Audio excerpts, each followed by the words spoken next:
கன்னிராசிக்காரங்களுக்கு இந்த தடவை என்ன தெய்வத்தை வழிபாடு செய்யணும், நரசிம்மர் வழிபாடு ஒரு மிகப்பெரிய ஏற்றத்தையும் மாற்றத்தையும் கொடுக்கும். முடிஞ்ச சக்கரத்தால் வரும் நரசிம்மனும் இருக்கக்கூடிய கோயிலுக்கு போயிட்டு வாங்க.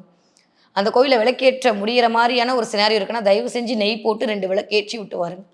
நரசிம்மரை வழிபட வழிபட வழிபட நாளை என்பது நரசிம்மரிடம் இல்லை. எப்பேற்பட்ட பிரச்சனையும் அப்படி நொடி பொழுது நரசிம்மர் காணாமல் போக வைத்துவார். முடிஞ்சா ஏலக்காய் மாலை கொடுங்க. நரசிம்மருக்கு புதன்கிழமை அன்று 6 to 7 இல்லை நீங்கள் ஆஃபீஸில் ஒர்க் பண்ணுற ஆளாக இருந்தால் வீட்டுக்கு வந்து புதன்கிழமை பானகம் வைத்து நைவேத்தியம் பண்ணி நீங்களும் குடிச்சு வீட்டில் இருக்கவங்களுக்கும் கொடுங்க.